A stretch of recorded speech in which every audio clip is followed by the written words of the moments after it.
गरुडाचे पायी ठेवी वेळोवेळा डोई, किंवा गरुड येतो फडतकारे नाभी नाभी मनी त्वरे.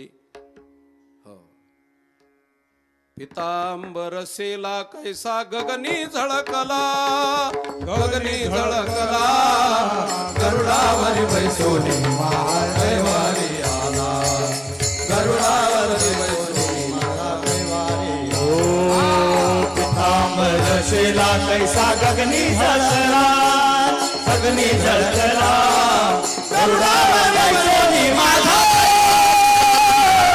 गरुडावर बैसोनी माझा कैवारी आला. हो, गरुडानं देव दिला महाराज, म्हणून गरुडाकडे मागावा. जर गरुडाकडून नाही मागितला तर जटायूला मागावा. जटायूला देव माहिती होता महाराज. जटायू म्हणजे आमच्या भारत देशातला अंतराळवीर होता. रामायणाच्या काळातले 3 अंतराळवीर होते महाराज, जटायू, हनुमंतराय आणि संपत्ती. हे 3 अंतराळवीर. म्हणून हनुमंतरायानं सूर्याचा शोध लावला. अजून या जगाच्या पाठीवर सूर्यावरती यान गेलं नाही, पण लाखो वर्षापूर्वी मारुतीरायनं सूर्यावरती जाऊन सूर्याचा शोध लावला महाराज. तुम्हाला माहिती नसेल तर मी हे बिना पुराव्याचं बोलत नाही. रावण संहिता नावाचा ग्रंथ आहे आणि त्याच्यामध्ये अर्क प्रकाश नावाचा विभाग आहे. चंद्रावरून मानवी सृष्टी संपल्यानंतर तिथालचे धान्य, आपण जी आज अन्नधान्य खातो ती चंद्रावरून माझ्या मारुतीरायनं आणलेली आहेत, असं रावणानं लिहिलेलं आहे महाराज. आणि तिथून वनस्पती आणल्या, म्हणून आज जेवढी औषधी आहे तेवढी मारुतीरायनं आणलेली औषधी आहे. म्हणून आमच्या अन्नधान्याची आणि औषधीची व्यवस्था करणारे खरे डॉक्टर आणि अन्नदाते मारुतीराय असल्यामुळे प्रत्येक गावामध्ये मारुतीरायचं मंदिर आहे. तुम्ही अर्क प्रकाश वाचा, 12 श्लोक आलेले आहेत. चंद्राचं, सूर्याचं, पृथ्वीचं, चंद्राचं, पृथ्वीचं, सूर्याचं हे सगळं अंतर जसंच्या तसं मारुतीरायनं सांगितलं. ते आज भौतिक शास्त्राच्या माध्यमातून, प्रकाश वर्ष मापक यंत्राच्या माध्यमातून 1 किलोमीटरचा फरक नाही. आणि तुलसीदासजीनं त्याचं वर्णन केलं. जुग सहस्त्र योजन पर भानु, असं वर्णन केलं. हे अंतर हनुमंतरायानं सांगितलेलं आहे. म्हणून अंतराळवीर जटायू आणि संपत्ती सूर्यदेवाकडे चालले, पण सूर्याच्या प्रखर किरणानं संपत्तीचे पंख जळाले आणि जटायूच्या अंगावर पडले. आणि पृथ्वीभूतलावर पडल्याबरोबर नारदाच्या हातानं ही गोष्ट सूर्यदेवाला कळाली की माझे भक्त तुमच्याकडे येत होते, पण त्यांना तिथपर्यंत पोहोचता आलं नाही. तुमच्या प्रखर किरणानं ते जळून गेले. सूर्यदेवाच्या डोळ्यातून अश्रू गळाले महाराज. आणि नारदाच्या हातानं निरोप पाठविला की ते जरी माझ्यापर्यंत येऊ शकले नाही, पण माझ्याच वंशामध्ये, सूर्य वंशामध्ये, रघुकुलात मी रामचंद्र प्रभूच्या रूपानं अवताराला येईल आणि माझ्या भक्ताला भेट देईन म्हणाला. हा निरोप ज्यावेळेस जटायूला कळाला, त्यावेळेस जटायूनं विचार केला की अखिल कोटी ब्रह्मांड नायक, या जगाचं भरण पोषण करणारा विश्वंभर परमात्मा. का तर आजही विज्ञानाच्या दृष्टिकोनातून प्रत्येक वनस्पतीला हरित द्रव्याच्या माध्यमातून, किरणाच्या माध्यमातून जीवन देणारा सूर्यदेव, तुम्ही आम्ही जगतो ते त्या सूर्यदेवाच्या किरणातून हरित द्रव्य प्राप्त होतात आणि ते सेवन करून आम्ही तृप्त होतो.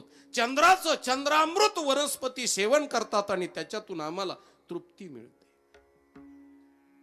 तो अखिल कोटी ब्रह्मांड नायक जर माझ्या भेटीला येणार असेल तर मी ते आल्यानंतर भोजन करू. म्हणून जटायूनं उपवास केला. तो कुठपर्यंत?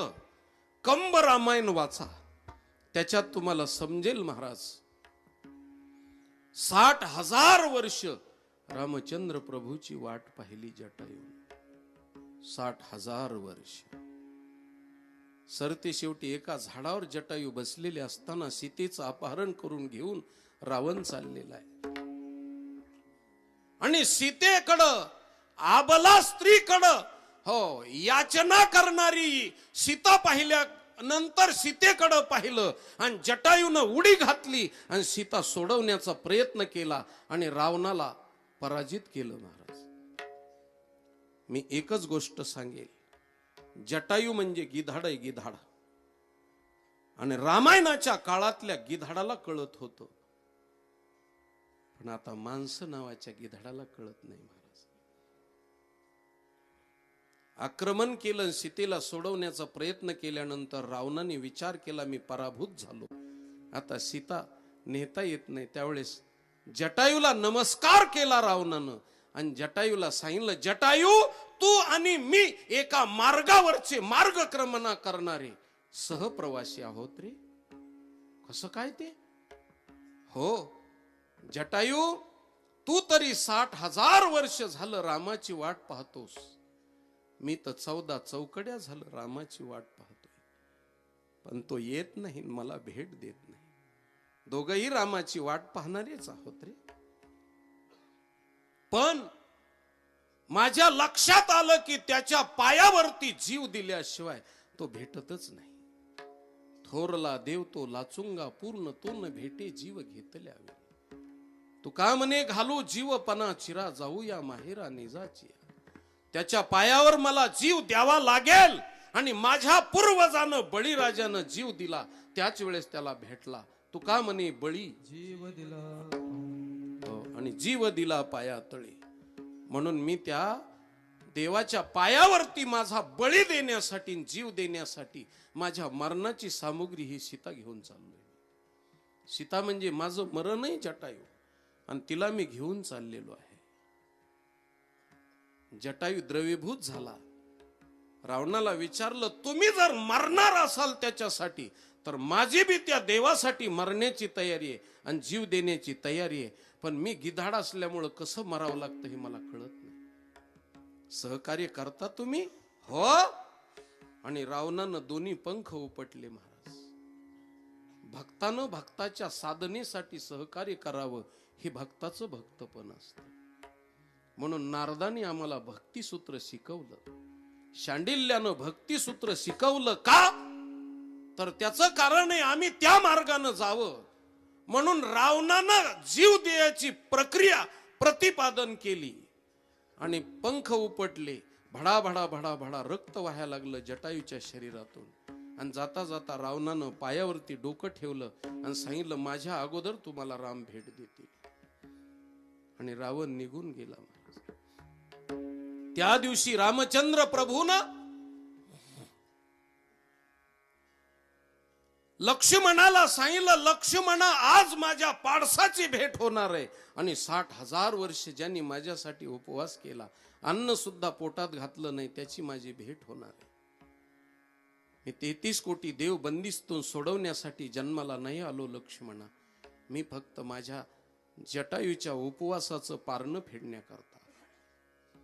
आणि राम धनुष्यबाण टाकून दिलं, झाडं दगड कवटाळाचे सोडून दिले, काट्या कुट्याचा विचार न करता पळत सुटले. महाराज जशी आई लेकराला पाजण्याकरता भुकेलेली असते, लेकरू जेवढं भुकेलेलं असतं पिण्याकरता त्याच्यापेक्षा 10 पटीनं आई पाजण्याकरता भुकेलेली असते. आणि आईचं पाजणं ही किती मोठं असतं हे महाराष्ट्राला शिकवायची गरज नाही. हो, छत्रपती शिवरायांच्या किल्ल्यावरून उडी टाकून बाळाला पाजणाऱ्या हिरकणीचा दृष्टांत पहा. हो, टाळ्याला जीभ चिटकली महाराज त्या लेकराची, उडी टाकून आली, पण त्या हिरकणीचं इतक्यावर राहिलं नाही. हो, बखर वाचा बखर, बखरीमध्ये लिहिलेलं आहे, इतिहासातल्या कादंबऱ्या वाचू नका, बुद्धिभ्रंश होईल तुमचा. बखर वाचा, त्या बखरीमध्ये लिहिलेलं आहे. त्या हिरकणीनं बाळाकडं पाहिलं महाराज आणि हिरकणीला मूर्छा आली आणि घटना घडली. बखरकारानं लिहिलं, माझ्या माता भगिनींची क्षमा मागून बोलतो. महाराज त्या हिरकणीची चोळी फाटली आणि चोळीतून दुधाच्या धारा बाळाच्या तोंडावरती गेल्या. एवढी भूक आईला असते महाराज पाजण्याची, तितकीच देवाला भूक असते भक्ताला भेटण्याची. महाराज पण त्या भक्तानं तितका धावा केला पाहिजे. भेटतो, आजही देव भेटतो, आजही साक्षात्कार देतो, पण भक्तानं महाराज तितकी आरोळी मारली पाहिजे. प्रभू भेटतो.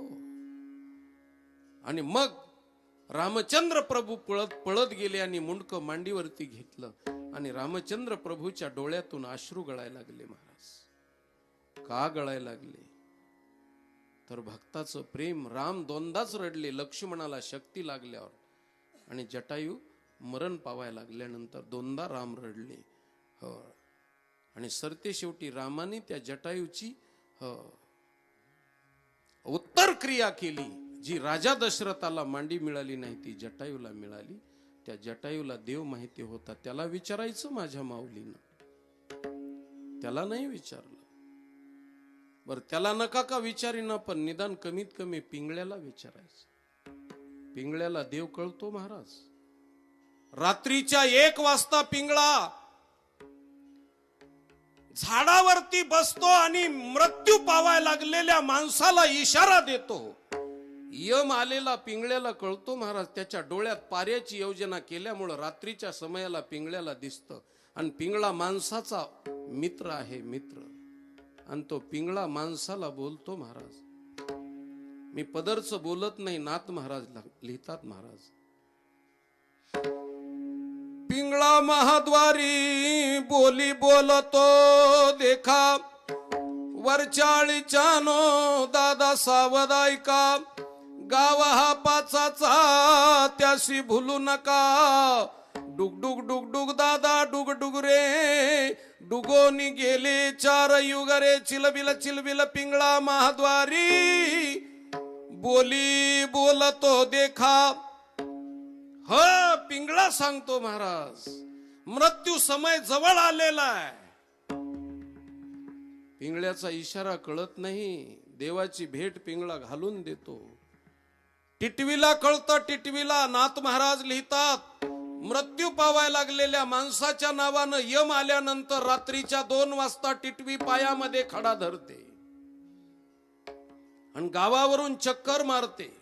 नदीच्या काठावरती जाऊन आकाशात झोप घेते आणि पायातला खडा खाली पडतो महाराज. आणि पाण्यामध्ये जसा खडा बुडतो तसा प्राण्याचा इकडे जीव जातो.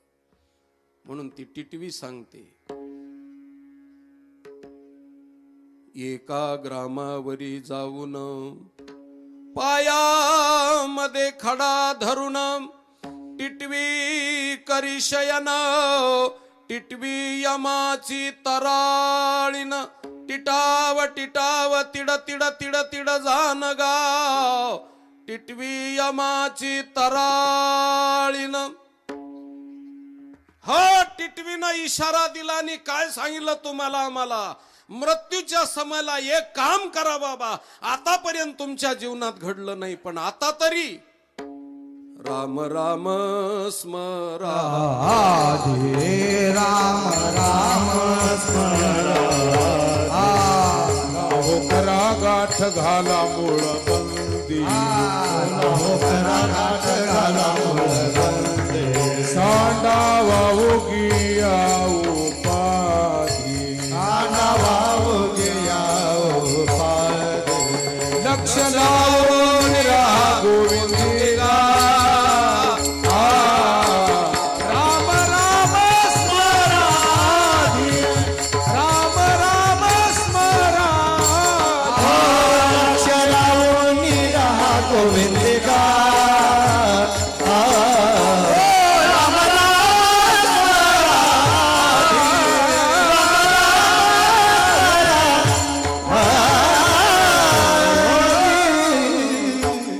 विठ्ठल विठ्ठल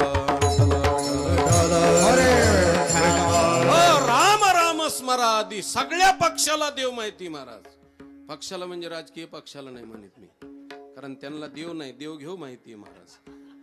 राजकीय पक्षाचं नाही बोलत मी. पक्षी पक्षी हर पक्षी अंगणी उतरती ते का गुंतून या राहती. हो तैसे असावे संसारी जोवरी प्राचीनाची दोरी.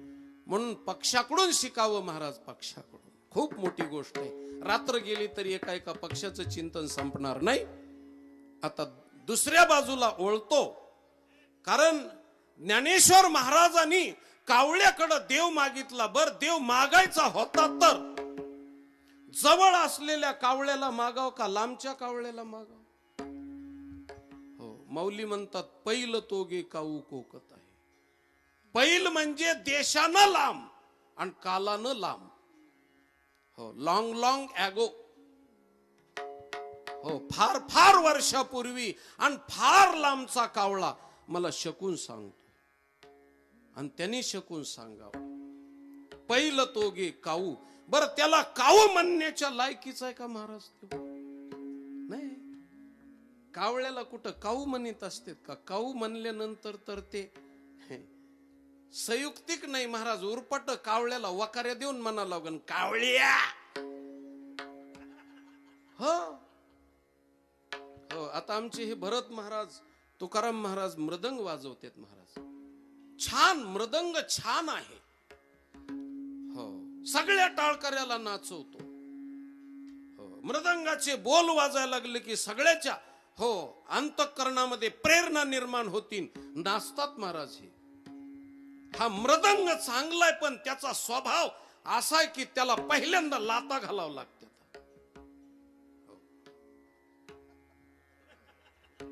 त्याची वड काढायला लाता घालावं लागतात. पुन्हा त्याला खालून ठोकावं लागतं, वरून ठोकावं लागतं आणि मग आडवा पाडून बदाडावं लागतो. जेव्हा बदाडला तेव्हा सुरात येतं ते. तसं काही काही गोष्टी अशा आहेत महाराज की त्यांना इतकं गोड बोलल्यावर चालत नाही. त्याला जर असं कुरवळलं, मृदंगाला तर कुरवळलं तर ते आवाज देणार नाही. कारण कबीरदासजीनं सांगितलं मैंने एक अचंबा देखा मुर्दा रोटी खावे. मैंने एक अचंबा देखा मुर्दा रोटी खावे. हो, आणि पुकारे त्याला जर आवाज दिला तर तो वो देत नाही पण मारे तो चिल्लावे. हो, त्याला ठोकलं तरच ते ओरडतं महाराज. तसं कावळ्याला काऊ म्हणून जमत नाही. हो, एखाद्या माणसाला कडू म्हणायचं असलं तर त्याची ट्युनिंग. तो माणूस ना फार कडू हो, हे असलं जमत नाही. त्याच्या कडूपणाची डिग्रीज गेली महाराजाशी.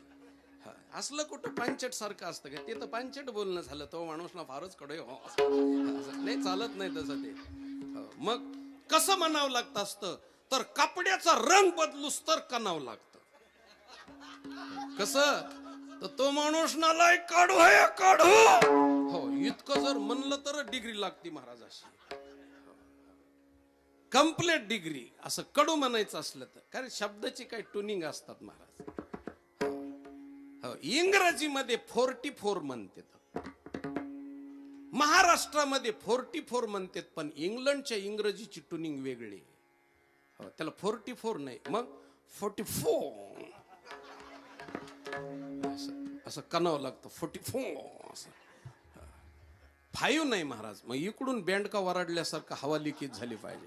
5 केलं की मग समजायचं हे इंग्लंडचं आहे म्हणे. असं त्याच्या ट्युनिंग आहेत त्या अशा. प्रत्येक शब्दाच्या ट्युनिंग आहेत वेगळ्या वेगळ्या. हो, खूप सांगन मी तुम्हाला ट्युनिंग. हो, तसं कावळ्याला काऊ म्हणल्यावर जमत नाही. पण माझ्या माऊलीचा स्वभाव आहे महाराज उकारात्मक बोलणं. उकारात्मक बोलतात ते बी दीर्घ उकारात्मक, स्वल्प उकारात्मक नाही. आणि दीर्घ उकारात्मक बोलणं असतं ते मायाळू, ममताळू, प्रेमाळू, स्नेहाळू, कनवाळू हे सगळं असतं महाराज त्याच्यामध्ये. उदाहरणार्थ तुम्हाला सांगतो, एखाद्या मुलाचं नाव राम असलं तर त्याला वडील हाक मारतात रामा, काना देऊन हाक मारतात. हो, मोठा भाऊ हाक मारायचं झालं तर राम तोंड भरून हाक मारणार महाराज. मित्र कंपनीला हाक मारायची झाली तर राम्या. पण आईला हाक मारायची झाली तर आई राम्या म्हणणार नाही, रामा म्हणणार नाही, राम बी म्हणणार नाही. उकारात्मक स्वरूपातून बोलेल महाराज. रामू. काय प्रेम आहे महाराज ह्याच्यामध्ये. बघा ना, ते बी रामू असं नाही. रामू हा दीर्घ आपलं रस्व स्वर झाला, पण रामू असा दीर्घ स्वरामध्ये बोलते. तसा माझ्या माऊलीचा स्वभाव आहे. हो, तैसा हृदयामध्ये मी रामू. हो, असता सर्व सुखाचा आरामू की भ्रांतासी कामू विषयावरी एरवी तरी मी मूर्खू. आता मूर्ख आहे का मूर्खू बोलले म्हणून माऊलीचा स्वभाव आहे म्हणून काऊ म्हणले. पण कावळ्याला काऊ म्हणल्यावर कळत नाही महाराज. पण माऊली त्याला म्हणतात पहिलं तो गे काऊ कोकत आहे. कावळा कोकत नसतो महाराज. कोकणारा पक्षी म्हणजे कोंबडा असतो. कोंबडा कावळा ओरडत असतो. म्हणून माऊलीनं म्हणायला पाहिजे पहिलं तो गे कावळा ओरडत आहे. पण माऊली तसं नाहीत बोलत. कारण कोकणारा कोंबडा असतो आणि तुम्ही मी पदरच बोलत नाही. कोंबडा कुकतो, पैसा मागतो. पैसा कशाला? तुम्ही पुढचं पूर्ण करा ना. तुमचंही खरंय. तुम्हाला वाटतं मग तुम्हाला रोजाने कशाला लावलंय तर. कोकणारा कावळा असतो महाराज. आपलं कोंबडा असतो. आणि माऊली पहिलं तो गे काऊ कोकत आहे म्हणतात. नसतो शकून संतांनी सांगावा. हो शकून संत सांगतात. हो निर्गुण निराकार दादा माहूर माझे गाव. शकून शकून सांगावया आले यमाई माझे नाव. हो निर्गुण निराकार कलियुगी दादा एक विपरीत होईल. बहीण भावा दोघा जणाचा विवाह लागेल हे शकून सांगितले. संतांनी शकून सांगावेत कावळ्यानं नाही. आणि शकून म्हणजे काय सांगतो तुम्हाला. शकून म्हणजे हा उच्च लेवलचा शब्द आहे शकून. आणि ग्रामीण भाषेत त्याला सुकून म्हणतात. सुकून सुकून बघणाऱ्या असतात. देव काढून देणाऱ्या. तुमच्या भागात आहेत का नाही मला नाही माहिती. पण तिला सुकनावती म्हणतात. सुकनावती. तिच्याकडे देव असतो. कारण देवाच्या भक्ताच्या मधल्या दलाल त्यांच्याकडे देव असतो.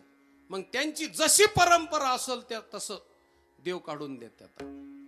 कुणी सुकून बघताना परातीवर पैसा चिटकवित्यात, कुणी आरशाला चिटकवित्यात, कुणी आरशावर उभा करतात.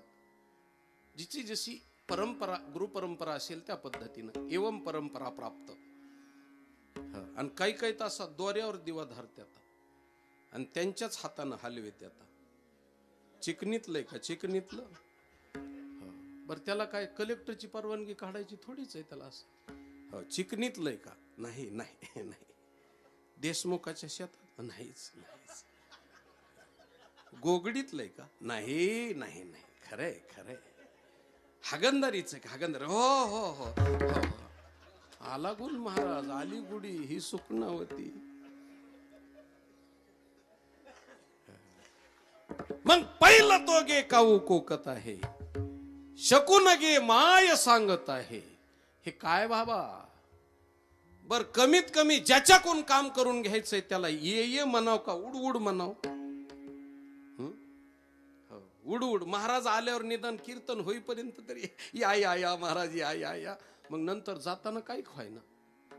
पण गोड बोलाव ना. तसं कावळ्याकून काम करून घेत असताना ये ये म्हणाव का उड उड म्हणाव.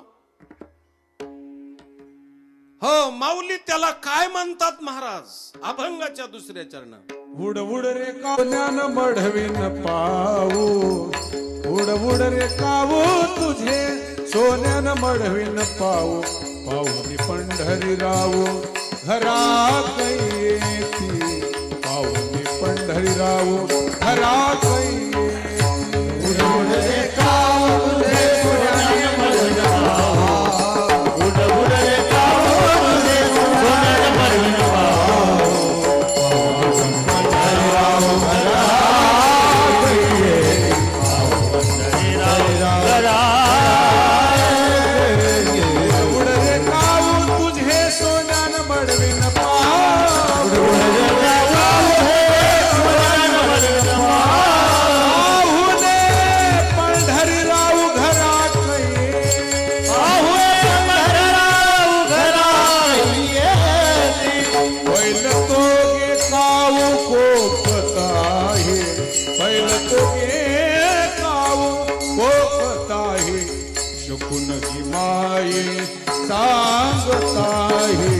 शकून ही माये सांगत आहे. पहिलं तो काऊ कोकत आहे. पहिलं तो काऊ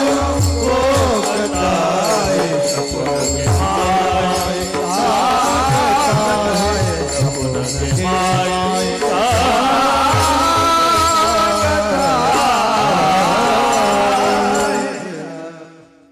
तुम्हाला जास्त तकलीफ देत नाही बर का. हो, कारण मला लक्षात आहे. कारण काही माझी नवीनच मी शास्त्रीजीनं बोलवलं म्हणून आलो.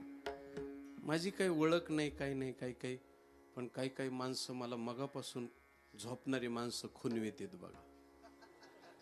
हो ना, मला मानानं खुणवीत येत. महाराज बसा. मी आपला लवून चोपून बोलतोय, इतक्या लोकात बोलायची सवय नाही मला.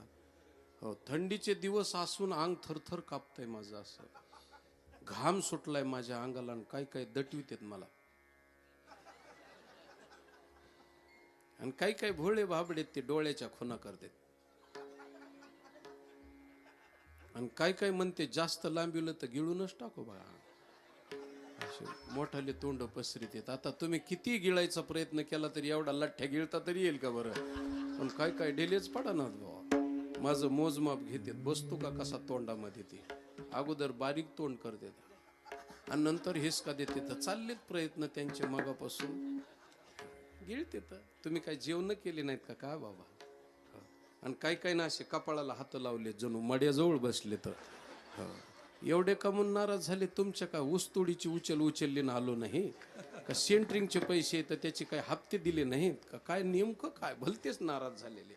हो, आणि काही दोन्ही गुडघेवरी केले. तर आणि खोबर मिठ्या टाकून चुली केल्यात. उगं वाटतं त्या चुलीवर चहाचं पातेलं ठेवून खालून जाळ लावा असा. हो, मोकळ्या मनानं बसा. जास्त वेळ कीर्तन करणार नाही. आमचे रवी महाराज, हो, पुन्हा अजून तुकाराम महाराज, भरत महाराज, हो, आमचे शास्त्रीजी महाराज, ही सगळी मंडळीनं मला, दिगंबर महाराज यांनी सगळ्यांनी सांगितलं तुम्हाला इकडं जर फेमस व्हायचं असलं तर जास्त वेळ कीर्तन करू नका, 4च्या आतच आटपून घ्या असं त्यांचं म्हणणं आहे. आपलं ठरलं म्हणजे ठरलं, 4च्या पुढे जायचंच नाही. हे समोर बसलेले म्हणले असते गिऱ्हाईक दिसतंय राव, ह्याचा पहिलाच टाइम आहे काय की. खरंय ते. इथं जवळचे बसलेले अडकले. आता जे कीर्तन करायच्या 10व्याला आल्यासारखे लांब बसले ते सुटले मात्र बर का. असे बसलेत ना 10व्याला आल्यासारखे. 10व्याला बसतेत ना, कावळा शिवस तर इकडं तिकडं बसते तसे बसलेत बिचारे. छान गोष्ट आहे. आता 3 वर्ष झालेले आहेत. पुढच्या 2-3 वर्षामध्ये ते येते तसे जवळ येता. पण इतक्या लवकर नाही.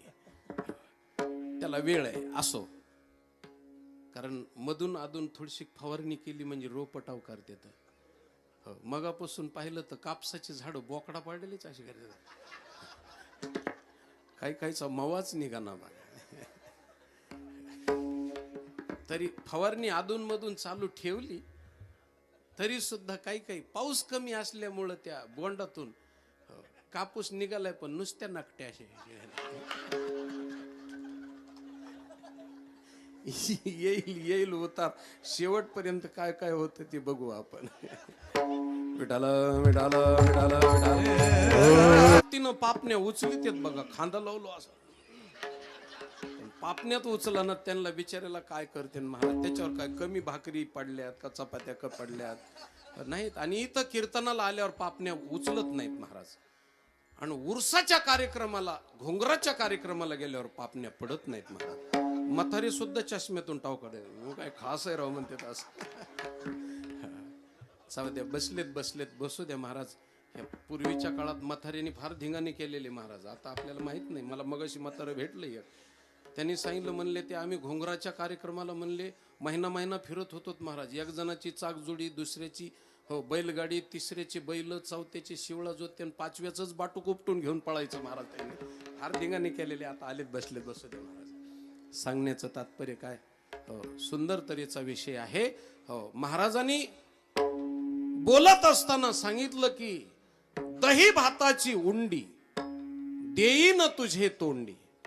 आता दही भात कावळा खातच नाही महाराज. माऊली त्याला म्हणतात दही भाताची उंडी.